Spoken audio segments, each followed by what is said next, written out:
के नाम से कोई भी चला जाएगा, लेकिन उन लोगों को बिना सिस्टम का कोई वहाँ पे नहीं है मशीनरी, तो ऑपरेशन करने का नहीं है, उसमें प्रमाण पत्र भी कोई नहीं रखा है कि हम उसका योग्य हैं। इस तरह से ऑपरेशन करके बच्चों को यहाँ उनके चाहे जो भी हो मौत के घाट उतार देते हैं। बहुत बहुत धन्यवाद। चलिए ठीक, बहुत बहुत धन्यवाद। आज आप लोग एक घटना आप लोग के सामने आई है जिसमें जच्चा बच्चा की दोनों की मौत हो चुकी है। इस संबंध में आप लोग अपना परिचय बता दें पहले। मैं नंदलाल राम जी, पूर्व अध्यक्ष छात्र संघ मथुरा पीजी कॉलेज रखना जी, और बहुजन समाज पार्टी का आजमगढ़ मंडल का जोन कोऑर्डिनेटर जी। क्या इस घटना को लेकर क्या बताना चाहेंगे जो आज घटना हुई है कि हॉस्पिटल में जच्चा बच्चा की दोनों की मौत हो गई? निश्चित रूप से ये बहुत ही शर्मनाक घटना है जी।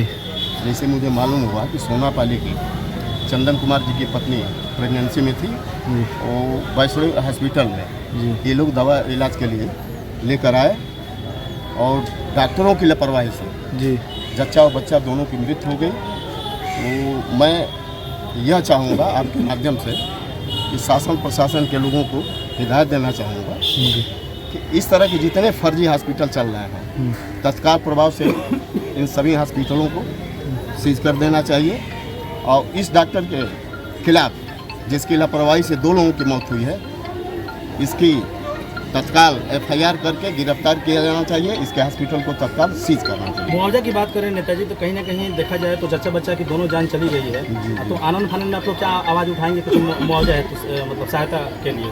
और शासन प्रशासन से हम लोग चाहेंगे कि भाई 2 लोगों की एक तरह से ये कहा जाए कि जघन हत्या ही हुई है उन डॉक्टरों की लापरवाही से। और देखा जाए तो रसड़ा में और भी हॉस्पिटल है बहुत सारे के बगैर लाइसेंस के लोग चला रहे हैं। ऐसे हॉस्पिटलों की जांच कर तत्काल उन हॉस्पिटलों को सीज कर देना चाहिए और उन डॉक्टरों के खिलाफ कार्रवाई सख्त से सख्त कार्रवाई करनी चाहिए। बहुत बहुत धन्यवाद। साफ सुथरा तो मैं महेंद्र कुमार, मैं अपने ग्राम सभा का पूर्व प्रधान हूं और बहुजन समाज पार्टी का एक सदस्य हूं। इस घटना को देखते हुए क्या कहेंगे?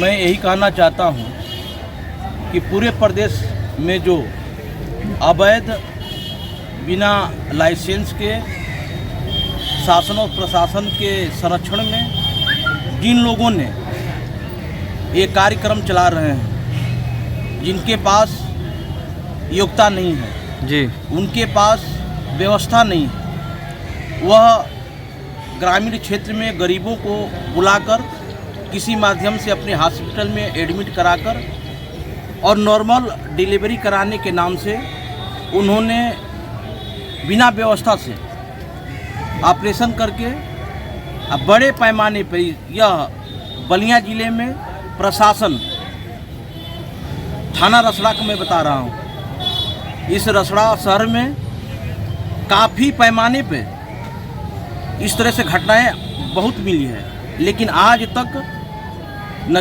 जिला अधिकारी महोदय, कप्तान साहब जो साहब हैं और यहाँ के तहसीलदार चाहे जो भी अधिकारी हैं, SDM महोदय हैं, चाहे यहाँ के इंस्पेक्टर साहब हैं, हमको लगता है कि सभी लोग से मिली भगत करके अपना कमीशन खोरी करके ऐसे घटना का अनुमान देते हैं लोग। अच्छा, इस रसड़ा में काफ़ी फर्जी हॉस्पिटल चल रहे हैं बिना लाइसेंस का, इस संबंध में क्या बताना चाहेंगे नेताजी? मैं एकदम सीधा बोल लूँगा कि यह कानून व्यवस्था का मामला है, ये CMO जी का मामला है।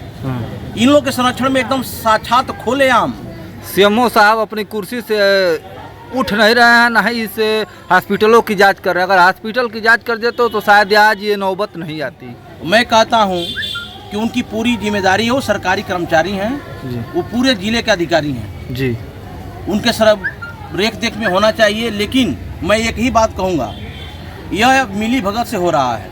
सरकार भी इनके विपरीत है, सरकार से मिलजुल कर देखिए, जैसे अभी तत्काल घटना मैं बता रहा हूँ, चिलकहर में जो अभी चाकूबाजी से एक मौत हुई है दलित का जी, वह गणवार थाने में एक दरोगा ने इस तरह से अपनी बयानबाजी की कि अब यह कानून नहीं चलेगा, बाबा साहब की कानून नहीं चलेगा, अब हम लोग की कानून चलेगा। हमको ये नहीं समझ में आ रहा है कि भारत में के अंदर हैं कि भारत के बाहर हैं वो। अभी तो उनमें मैं कहना चाह रहा था, एप्लीकेशन देना चाह रहा था उस दरोगे पे कि जिन्होंने कानून का सब कुछ तोड़कर उन्होंने उन अपराधियों को साथ दिया है। उनको मैं कप्तान साहब से मैं निवेदन करूंगा, ये आप लोग के चैनल के माध्यम से कि पहले उनको सस्पेंड किया जाए जिन्होंने इसे अत्याचार का समर्थन करते हैं और समर्थन करके हत्या कराते हैं। मैं बहुत कुछ नहीं करूंगा, इस पे उचित कार्रवाई शासन प्रशासन को, और जितने जो 2 बच्चे मरे हैं उनकी पत्नी और बच्चे मरे हैं उनको उचित कार्रवाई, उनके उचित मुआवजा, और पहले सर्वप्रथम कानून की जो दंडित किया जाता है वो होना चाहिए। सर देखा जाए तो इससे पहले और भी घटनाएं आए दिन रसोड़ा में हुई है। साल 6 महीना 1.5 साल पहले कई इस तरह का वारदात हुए हैं, और 1 महीना हॉस्पिटल बंद होता है, हॉस्पिटल सीज भी होता है, फिर ओपन हो जाता है, इस पर कोई उचित कार्रवाई नहीं होती। इस पर क्या कहेंगे? साहब मैं एक बार बोल दिया हूँ कि इन लोग के संरक्षण में एक कमीशन खोरी करके सब चलाया जा रहा है।